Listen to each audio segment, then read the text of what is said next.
श्री शिवाय नमस्तुभ्यम, हर हर महादेव, जय महाकाल। कैसे हैं आप सभी लोग। देखिए, कल है षटतिला एकादशी, जो कि साल की सबसे बड़ी एकादशी है। अगर आपके जीवन के कष्ट दुख दूर होने का नाम नहीं ले रहे हैं, दुख के आंसू सूखने का नाम नहीं ले रहे हैं, कोई मनोकामना है जो पूरी नहीं हो रही है, पूज्य गुरुजी ने कहा कि अगर आपके घर की खुशियों को किसी की नजर लग गई है, किसी की उन्नति नहीं हो रही, तरक्की नहीं हो रही है, घर में बिल्कुल भी सुख शांति समृद्धि नहीं है, तो आज षटतिला एकादशी के दिन इस तिल सुधा वाले उपाय को करना बिल्कुल मत भूलिएगा। जितनी भी माताएं बहनें मेरे इस वीडियो को सुन रही हैं, देख रही हैं, अपने परिवार के लिए इस उपाय को जरूर कीजिएगा। पूज्य गुरुजी की कथा से सुनकर के और समझ करके पूरे उपाय को बहुत आसान भाषा में आपको बताऊंगा, परंतु उससे पहले आप सबसे एक छोटी सी प्रार्थना। जो लोग पहली बार आए हैं, चैनल को सब्सक्राइब जरूर कीजिएगा और वीडियो को लाइक करके देवादिदेव महादेव का कोई सा भी प्यारा नाम कमेंट बॉक्स में लिखना मत भूलिएगा। इस पूरे वीडियो में हम 3 महा उपायों के बारे में बात करेंगे, जो न सिर्फ आपके जीवन के सारे कष्टों को दूर करेगा, आपके घर में खुशियां लाएगा और आपकी बड़ी से बड़ी कामना की पूर्ति करेगा। तो ध्यान से सुनना और समझना। सबसे पहले बात करते हैं पहले वाले उपाय की। पहला वाला उपाय करना किन लोगों को है, ये चीज ध्यान से सुनिएगा। अगर आपको लगता है आपके जीवन के दुख, आपके जीवन के कष्ट दूर होने का नाम नहीं ले रहे हैं, एक के बाद एक परेशानी आपके जीवन में चलती हुई आ रही है, एक के बाद एक समस्या आपके जीवन में खड़ी होती चली जा रही है, आपके दुख के आंसू सूखने का नाम नहीं ले रहे हैं ना, तब पूज्य गुरुजी ने कहा कि इस एकादशी के दिन जो व्यक्ति इस उपाय को कर लेता है ना, उसके दुख के आंसू तो सूख ही जाते हैं, साथ ही साथ उसका पूरा का पूरा जीवन सुखमयी बन जाता है, आपकी बड़ी से बड़ी कामना भी पूरी जरूर होती है। करना क्या है इस दिन आप सभी लोगों को, देखिए ध्यान से। जिस भी व्यक्ति को इसकी जरूरत है वो कैसे करेंगे, 1 लोटा शुद्ध जल लेंगे अपने घर का तांबे के कलश में, है ना। कोशिश करना कि महादेव को जब भी जल समर्पित किया जाए तांबे के कलश से किया जाए। और दूसरी बात, यहां पर आपको ताजा जल लेना है और हमेशा जब भी महादेव के लिए समर्पित करें ताजा जल लीजिएगा। ऐसा नहीं है आपने 2-4 दिन पुराना जल ले लिया हो, ऐसा नहीं, ठीक है। तो आपको 1 लोटा शुद्ध जल ले लेना है, साथ ही साथ आपको लेना होगा थोड़ा सा गंगा जल, है ना। आज के दिन गंगा जल का, और जिसमें एकादशी के दिन गंगा जल का बहुत बड़ा महत्व होता है, 2 से 4 बूंदे गंगा जल की लेकर के और इसी कलश के अंदर आपको डाल लेना है।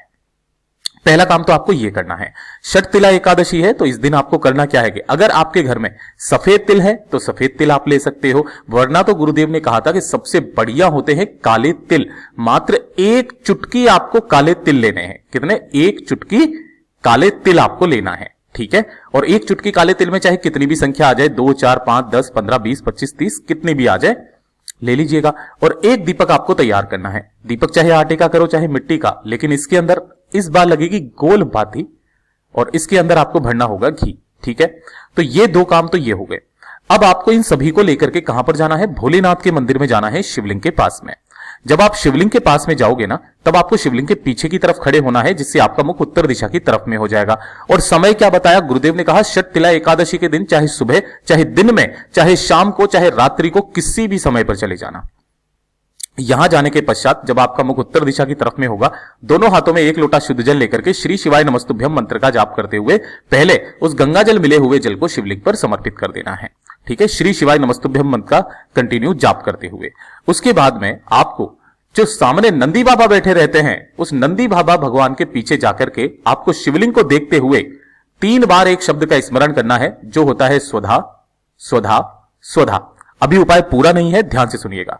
3 बार स्वधा शब्द का स्मरण करके आपके जीवन के समस्त दुख कष्टों को खत्म करने की आपको कामना करनी है। स्वधा कौन है? स्वधा को मैंने कई बार आपको बताया है, मैया पार्वती जी की नानी का नाम है, जो पितृलोक में निवास करती है और आपके द्वारा चढ़ाए गए जल की जितनी भी बूंदे इस जलाधारी से नीचे गिरती है, वो सब आपके पितरों के भाग में जाता है, पितृ तृप्त हो जाते हैं, दोनों खुले हाथों से आपको आशीर्वाद लुटाते हैं, आपके जीवन के सारे कष्टों को दूर करते हैं। तो पहला तो काम आपको यह करना है, 3 बार स्वधा शब्द का अगर आप प्रमाण, एक भी चीज देख लीजिएगा कि अगर आपके पास में समय है तो 3 बार स्वधा शब्द का स्मरण ना करके अगर आप 12 श्लोक वाला स्वधा श्रोतम का अगर आप पाठ करेंगे, स्वधा पूरा का पूरा श्रोत होता है जिसके अंदर 12 श्लोक होते हैं, तो आपको मात्र 1 बार पाठ करने मात्र से 100 बार श्राद्ध करने का और सभी तीर्थों में स्नान करने का पुण्य फल भी प्राप्त होता है, जो कि ब्रह्मा जी के द्वारा रचित स्रोत है। जब आप ये सारा काम कर लेंगे, आपको ढोक दे करके जब आप घर की तरफ जाएंगे तो जो शिवालय की चौखट है, उस शिवालय की चौखट पर आपको क्या करना है? 1 दीपक जो लेकर के आए हो उसे आपको यहां पर प्रज्वलित करना है, जलाना है। और जलाने के पश्चात इस दीपक के ऊपर से जो 1 चुटकी काले तिल है उनको 7 बार घुमा करके, है ना, 7 बार इसके ऊपर से घुमा करके और 21 बार अपने ऊपर से घुमा करके घड़ी की सुई की दिशा में इसी दीपक के अंदर उन्हें एक चुटकी काले तिल को डाल देना है। गुरुदेव ने कहा उसी दिन से आपके सारे के सारे कष्ट दूर हो जाएंगे। पूज्य गुरु जी का इतना अद्भुत और अचूक उपाय है, जरूर कीजिएगा। और ये दूसरे नंबर का जो उपाय है, ये सबसे खास और विशेष उपाय, खास करके ये वाला जो उपाय है ना, किसी भी एकादशी, प्रदोष या शिवरात्रि के दिन किया जाता है, जो कि लगातार पड़ रही है, तो आपको करना ही करना है। किस लिए करना है कि अगर आपकी कोई विशेष मनोकामना है ना, कोई विशेष मनोकामना ऐसी जिससे महादेव बस मेरी ये कामना पूरी हो जाए, इसके अलावा मुझे कुछ नहीं चाहिए, कोई विशेष इच्छा है जो आप चाहते हैं कि पूरी हो जाए, तो उस विशेष मनोकामना के लिए यह खास उपाय किया जाता है। गुरुदेव ने कहा था ना सिर्फ आपके जीवन की सारी टेंशन खत्म होगी, है ना, आपकी सारे के सारे जितने भी कार्यों में बाधाएं आती है वो सारी बाधाएं खत्म हो जाती है महाराज, आप उन्नति के मार्ग पर चलने लग जाते हो। आपको करना क्या है, इसके लिए लेना होगा 5 बेलपत्र जो कहीं से भी खंडित कटे फटे ना हो। इजीली मिल जाएंगे, नहीं मिलते महादेव की शिवलिंग से उठा लेना, धोकर के काम में ले लेना। दूसरे नंबर पर आपको चाहिए होगा मात्र 1 शमी का पत्ता, जिसे कहां से तोड़ोगे, इस स्थान से तोड़ना, और ये जो पूरे गोले में बनाया है ये 1 शमी का पत्ता है। और गिन करके लेने होंगे 7 चावल के दाने, और ये जो चावल के दाने होने चाहिए, ये होने चाहिए अक्षत यानी कि पूर्ण चावल के दाने, जो कहीं से भी टूटा हुआ ना हो। 1 लोटा शुद्ध जल अपने घर का लेना तांबे के कलश में, और साथ ही साथ आपको एक दीपक तैयार करना है। ये जो दीपक होगा, चाहे आटे का चाहे मिट्टी का, इसके अंदर आपको लगानी है गोल बाती, और इसके अंदर आपको भरना है घी। अब ध्यान से सुनिएगा, इस वाले उपाय को करने का खास अलग ही तरीका होता है। इस वाले उपाय को शाम के समय पर किया जाता है, चाहे किसी भी समय पर आप कर सकते हैं। शाम को कर लो, रात्रि को कर लो, कोई दिक्कत नहीं है। जब भी आप उपाय करेंगे उससे पहले आपको इस दीपक को, जिसके अंदर आपने घी डाला हुआ है और गोल बाती का लगाया हुआ है, अपने घर के मंदिर में प्रज्वलित करना है अपनी कामना कह करके। ठीक है, इसे अपने घर के मंदिर में लगा करके जाना है, और फिर जब आप महादेव की शिवलिंग के पास में जाओगे, शिवालय जाओगे, तब आपको यहां पर नंगे पैर जाना है। इस चीज का ध्यान रखना, पैरों के अंदर चप्पल नहीं होनी चाहिए। जिस भी शिवालय में जाएं, चाहे आपके घर के पास में ही क्यों ना हो, जहां पर केवल शिवलिंग विराजमान है, वहां पर भी आप जा सकते हैं, लेकिन उपाय का क्रम यही है, नंगे पैर जाना है। यहां पर पहुंच करके आपको सबसे पहले तो शिवलिंग के पीछे की तरफ, उत्तर दिशा की तरफ मुख करके बैठ जाना है। अपने सम्मुख में एक कलश रखना जिसे आप लेकर के आए हो, अपना नाम और गोत्र बोल करके 7 चावल के दाने इसके अंदर डाल देना है। उसके बाद में आपके जितने भी जीवन के कष्ट हैं, दुख हैं, उनको खत्म करने की कामना करके 5 बेलपत्र इसके अंदर डाल देना, और 1 शमी का पत्ता अपनी धन की कामना करके डाल दीजिएगा। दोनों हाथों में इस कलश को लेकर के श्री शिवाय नमस्तुभ्यम मंत्र का स्मरण करते हुए संपूर्ण जल को शिवलिंग पर समर्पित करना। जो भी जल जलाधारी से बहकर के नीचे की तरफ आए, अपने दाहिने हाथ में थोड़ा सा जल रोकना, दोनों नैनों पर अपनी कामना कह करके और अपने ऊपर छींट लीजिएगा। चाहे कितनी भी बड़ी आपकी कामना क्यों ना हो, पूरी जरूर होती है। यह वाला उपाय सिर्फ और सिर्फ किसी भी एकादशी, प्रदोष या शिवरात्रि के दिन किया जाता है। अब बात करते हैं तीसरा वाला उपाय, जो कि एकादशी का महा उपाय है। एकादशी का इससे सुंदर उपाय हो नहीं सकता। गुरुदेव ने कहा कि जब आपके घर में धन को लेकर के समस्याएं बहुत ज्यादा हो, या धन नहीं बढ़ रहा हो, पैसे को लेकर के समस्याएं हैं, कर्ज लेने की नौबत आ चुकी है, मां लक्ष्मी आपसे रूठी हुई है, अगर आपको ऐसा लगता है कर्ज में जीवन बीत रहा है, घाटा ही घाटा हो रहा है, तो एकादशी के दिन शाम के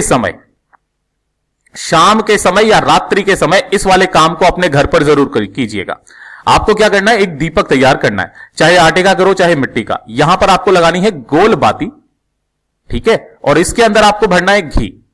साथ ही साथ आपको लेने होंगे थोड़े से अन्न के दाने, चाहे आप गेहूं के दाने ले लो, चावल के ले लो, हरा मूंग ले लो, कुछ भी ले लो, अन्न के दाने 1 चुटकी आपको लेना है। ठीक है, और इसे लेकर के आपको पहुंचना है आपके घर के आसपास जो भी बेलपत्र का पेड़ है। अगर आपके घर में बेलपत्र का पेड़ लगा हुआ है तो वहां पर आप चले जाइए। ठीक है, यहां पर पहुंच करके शाम के समय पर आपको क्या करना है, जो एक दीपक लेकर के आए हो, मां लक्ष्मी का ध्यान करते हुए उस एक दीपक को इस पेड़ की जड़ों में समर्पित करना, और अपनी कामना कह करके इसी के नीचे आपको उन जो गेहूं, चावल, हरे मूंग लेकर के आए हो उसका आसन इसके नीचे जरूर लगाना। 2 मिनट यहां पर बैठ करके महादेव से विनती करना, कामना करना, और कामना करके इस पेड़ के नीचे की जो भी मिट्टी है ना, इस तरीके से जो भी मिट्टी है इसी पेड़ के नीचे की, उस मिट्टी को लेकर के आना, और अपने घर के कोने कोने में मां लक्ष्मी का जो मंत्र आपको आता है उस मंत्र को स्मरण करते हुए पूरे घर में आपको छींट देना है। उसी पल से आपके घर में धन की आवक होना स्टार्ट हो जाती है। यह वाला प्रमाण पूज्य गुरु जी ने बताया था शिव महापुराण का, कि जब महादेव जी ने मैया लक्ष्मी जी और विष्णु जी का विवाह करवाया था, तो उस विवाह से प्रसन्न होकर के माता लक्ष्मी जी ने महादेव से कहा था कि आपको क्या वरदान चाहिए। तब महादेव जी जब नहीं मान रहे थे, उसके बावजूद भी जब माता लक्ष्मी ने जिद करी कि आपको क्या चाहिए बताइए, तब महादेव ने कहा था कि हे लक्ष्मी, जो एकादशी पड़े, जो प्रदोष पड़े, जो शिवरात्रि पड़े, शाम के समय पर आपका वास बेलपत्र पेड़ के नीचे होना चाहिए, और जो भी मेरा भक्त धन की कामना से लेकर के उस पेड़ के नीचे रोशनी करके जाएगा, एक दीपक जला करके जाएगा, जो प्रकाशमान करके जाएगा, हे लक्ष्मी तुम उनके साथ उनके घर में प्रवेश करना, स्थायी रूप से रहना। तभी से जाकर के ये वाला उपाय चलता हुआ आ रहा है। पूज्य गुरु जी के सभी उपाय बहुत ही ज्यादा खास और अद्भुत जरूर कीजिएगा। वीडियो पसंद आए तो लाइक जरूर करना, चैनल को सब्सक्राइब जरूर कीजिएगा।